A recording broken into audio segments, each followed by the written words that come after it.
ॐ सन्तकारं भुजगशयनं पद्मनाभसुरेशं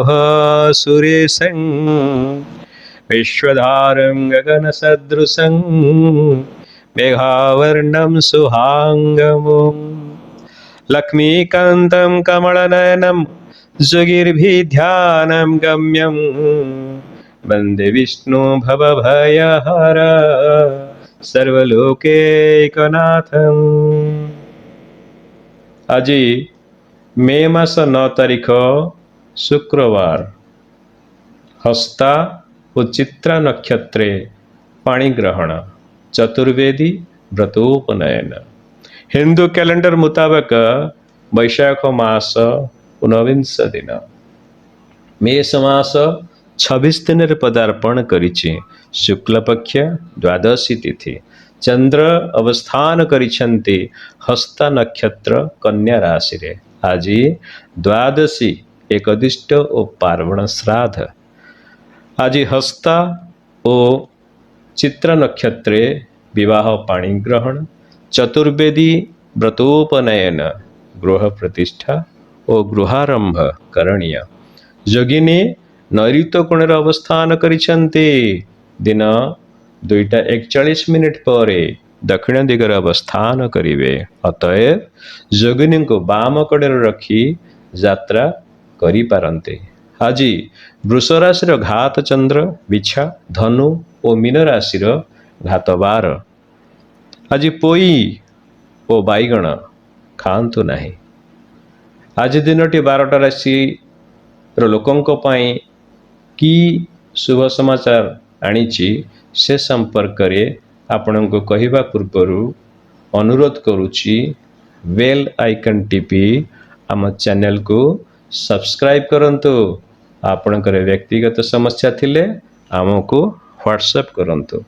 ପ୍ରିୟ ମେଷ ରାଶି ଜାତକ, ଆଜି ଆପଣଙ୍କ ନିକଟରେ କର୍ତ୍ତବ୍ୟ ପରାୟଣତାର ଅଭାବ ପରିଲକ୍ଷିତ ହେବ। ଅଯଥା କାମରେ ସମୟ ନଷ୍ଟ କରି ଧନ ହାନି ପ୍ରାଣ ପୀଡ଼ା ଭୋଗିପାରନ୍ତି। ଅନ୍ୟମାନଙ୍କ କଥାରେ ମୁଣ୍ଡ ନ ପୁରାଇବା ଆପଣଙ୍କ ପାଇଁ ଉଚିତ ହେବ। ଆଜି ପାଇଁ ଆପଣଙ୍କର ଭାଗ୍ୟଶାଳୀ ରଙ୍ଗ ନୀଳ, ଭାଗ୍ୟବାନ ନମ୍ବର 3। ପ୍ରିୟ ବୃଷ ରାଶି, ଆଜି ଅଫିସରେ ଅନ୍ୟମାନଙ୍କ କଥାରେ ମୁଣ୍ଡ ପୁରାନ୍ତୁ ନାହିଁ। ନିଜ କାମ ପ୍ରତି ସଚେତନ ରୁହନ୍ତୁ, ଅନ୍ୟଥା ଉପରିସ୍ଥ ଅଧିକାରୀଙ୍କ ନିକଟରୁ ଅପମାନ ପାଇପାରନ୍ତି। ଛାତ୍ରଛାତ୍ରୀମାନେ ପଢ଼ା ପ୍ରତି ଅବହେଳା କରିପାରନ୍ତି। ଆଜି ପାଇଁ ଆପଣଙ୍କ ଭାଗ୍ୟଶାଳୀ ରଙ୍ଗ ଗୋଲାପୀ, ଭାଗ୍ୟବାନ ନମ୍ବର 9। ପ୍ରିୟ ମିଥୁନ ରାଶି ଜାତକ, ଆଜି ଅଫିସରେ ଅନ୍ୟମାନଙ୍କ କଥାକୁ ଏଡ଼ାଇ ଯାଆନ୍ତୁ। ସହକର୍ମୀମାନେ ଆପଣଙ୍କୁ ଅଡ଼ୁଆରେ ପକାଇ ପାରନ୍ତି। ସହକର୍ମୀଙ୍କ ନିକଟରୁ ଦୂରତା ରକ୍ଷା କରି ଉପରିସ୍ଥ ଅଧିକାରୀଙ୍କ ପରାମର୍ଶ ମୁତାବକ କାମ କରନ୍ତୁ। ଆଜି ପାଇଁ ଆପଣଙ୍କର ଭାଗ୍ୟଶାଳୀ ରଙ୍ଗ ଲାଲ, ଭାଗ୍ୟବାନ ନମ୍ବର 5।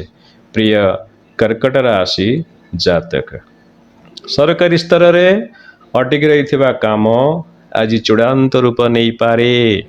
ସରକାରୀ କର୍ମଚାରୀଙ୍କ ପାଇଁ ଆଜି ଦିନଟି ଭଲ ଅଛି।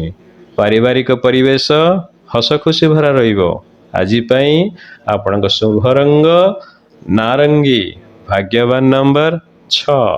ପ୍ରିୟ ସିଂହ ରାଶି ଜାତକ, କର୍ମକ୍ଷେତ୍ରରେ ଆପଣଙ୍କୁ କଠିନ ଚ୍ୟାଲେଞ୍ଜର ସାମ୍ନା କରିବାକୁ ପଡ଼ିପାରେ। ନିଜ କର୍ତ୍ତବ୍ୟ ପ୍ରତି ସଚେତନ ରୁହନ୍ତୁ। ଉପସ୍ଥିତ ବୁଦ୍ଧି ବଳରେ ପରିସ୍ଥିତିକୁ ମୁକାବିଲା କରନ୍ତୁ, ସଫଳତା ପାଇବେ। ଆଜି ପାଇଁ ଆପଣଙ୍କ ଶୁଭ ରଙ୍ଗ ଆକାଶୀ ନୀଳ ଓ ଭାଗ୍ୟବାନ ନମ୍ବର 1। ପ୍ରିୟ କନ୍ୟା ରାଶି ଜାତକ, ଆଜି ଆପଣଙ୍କ ଉପରେ ଅଧିକ କାମ ଚାପ ପଡ଼ିବାର ସମ୍ଭାବନା ରହିଛି। ତେଣୁ ସେଗୁଡ଼ିକୁ ଠିକ୍ ସମୟରେ ସମ୍ପୂର୍ଣ୍ଣ କରି ଆପଣ ଉଚ୍ଚ ଅଧିକାରୀଙ୍କର ପ୍ରିୟପାତ୍ର ହୁଅନ୍ତୁ। ତରବରିଆ ଭାବେ କୌଣସି ନିଷ୍ପତ୍ତି ନିଅନ୍ତୁ ନାହିଁ, ବୁଝି ବିଚାରି ନିଷ୍ପତ୍ତି ନିଅନ୍ତୁ। ଆଜି ପାଇଁ ଆପଣଙ୍କ ଭାଗ୍ୟଶାଳୀ ରଙ୍ଗ ନୀଳ, ଭାଗ୍ୟବାନ ନମ୍ବର 5 ପ୍ରିୟ ତୁଳା ରାଶି, ଆଜି ଆପଣ ଏକାଗ୍ରତାର ସହିତ କାମ କରନ୍ତୁ। ନିର୍ଦ୍ଧାରିତ ସମୟ ପୂର୍ବରୁ କାମ ଗୁଡ଼ିକ ସାରି ଦିଅନ୍ତୁ। ଆପଣଙ୍କ ଜୀବନ ପଥରେ ଆସୁଥିବା ବାଧା ଗୁଡ଼ିକ ଆପେ ଆପେ ଦୂର ହୋଇଯିବ। ଆପଣଙ୍କ ଦକ୍ଷତା ହିଁ ଆପଣଙ୍କ ସଫଳତାର ଚାବିକାଠି। ଆଜି ପାଇଁ ଆପଣଙ୍କ ଶୁଭ ରଙ୍ଗ ହେଉଛି ଧଳା, ଭାଗ୍ୟବାନ ନମ୍ବର 6। ପ୍ରିୟ ବିଛା ରାଶି ଜାତକ, ଆଜି ଅଫିସ କାମ ଗୁଡ଼ିକ ଆପଣଙ୍କୁ ବୋଝ ତୁଲ୍ୟ ମନେ ହେବ। କାମ ଗୁଡ଼ିକ ଠିକ ସମୟରେ ଶେଷ କରି ନପାରି ବ୍ୟତିବ୍ୟସ୍ତ ହୋଇପାରନ୍ତି। ଧ୍ୟାନମଗ୍ନ ଋଷି ଭଳି କାମ କରନ୍ତୁ, ସବୁ ଠିକ ହୋଇଯିବ। ଆଜି ପାଇଁ ଆପଣଙ୍କ ଶୁଭ ରଙ୍ଗ ଲାଲ, ଭାଗ୍ୟବାନ ନମ୍ବର 9। ପ୍ରିୟ ଧନୁରାଶି ଜାତକ, ଆଜି ଅଫିସରେ ମନ ଧ୍ୟାନ ଦେଇ କାମ କରନ୍ତୁ। ପଦୋନ୍ନତି ଅବା ଦରମା ବୃଦ୍ଧି ପାଇଁ ସହାୟକ ହୋଇପାରେ। ଦକ୍ଷତା ଓ ଯୋଗ୍ୟତା ଅନୁସାରେ ଦାୟିତ୍ୱ ବହନ କରନ୍ତୁ ଓ ନିର୍ଦ୍ଧାରିତ ସମୟରେ ସାରନ୍ତୁ। ଆଶାତୀତ ଫଳ ପାଇବେ। ଆଜି ପାଇଁ ଆପଣଙ୍କ ଶୁଭ ରଙ୍ଗ ହଳଦିଆ ଓ ଭାଗ୍ୟବାନ ନମ୍ବର 3। ପ୍ରିୟ ମକର ରାଶି ଜାତକ, ଆପଣଙ୍କ କ୍ୟାରିୟର ଆଗକୁ ଯିବା ପାଇଁ ଲଗାତାର ପରିଶ୍ରମ କରନ୍ତୁ। ମନେ ରଖନ୍ତୁ, କ୍ୟାରିୟର ଗଢ଼ିବା ଆଶାରେ ଅଫିସର ସବୁ କାମକୁ ଜାବୁଡ଼ି ଧରନ୍ତୁ ନାହିଁ। ଅଧିକ କାମ ଚାପ ଆପଣଙ୍କୁ ମାନସିକ ସ୍ତରରେ ଦୁର୍ବଳ ଓ ଶରୀରକୁ ଅସୁସ୍ଥ କରିପାରେ। କାମ ଗୁଡ଼ିକ ସାରିବା ପାଇଁ ଉଚ୍ଚ ଅଧିକାରୀଙ୍କ ନିକଟରୁ ଅତିରିକ୍ତ ସମୟ ନିଅନ୍ତୁ। ଆଜି ପାଇଁ ଆପଣଙ୍କ ଶୁଭ ରଙ୍ଗ ନୀଳ, ଭାଗ୍ୟବାନ ନମ୍ବର 8।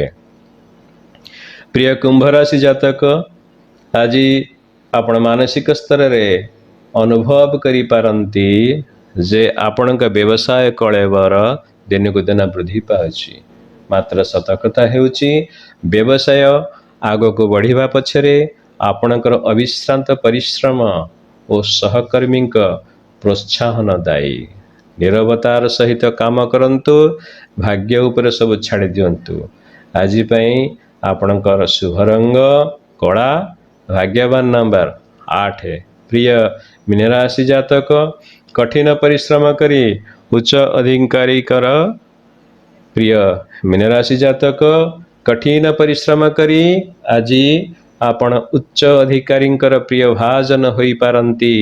ମନେ ରଖନ୍ତୁ, ଆପଣଙ୍କ ପରିଶ୍ରମ ଆପଣଙ୍କୁ ସଫଳତାର ଶୀର୍ଷରେ ପହଞ୍ଚାଇବ। ସୁନେଲି ଭବିଷ୍ୟତ ପାଇଁ ଏବେଠାରୁ ସମୟ ସହିତ ପାଦ ମିଳାଇ ଚାଲନ୍ତୁ। ଆଜି ପାଇଁ ଆପଣଙ୍କର ଶୁଭ ରଙ୍ଗ ହଳଦିଆ, ଭାଗ୍ୟବାନ ନମ୍ବର 3। ଦର୍ଶକ ବନ୍ଧୁ, 12ଟି ଯାକ ରାଶି ସମ୍ପର୍କରେ ଜାଣିଲେ। ଏବେ ବିଦାୟ ନେଉଛି। ପୁଣି ଆସିବି ଆପଣଙ୍କ ନିକଟକୁ ଆସନ୍ତାକାଲି। ରହୁଛି। ଜୁହାର।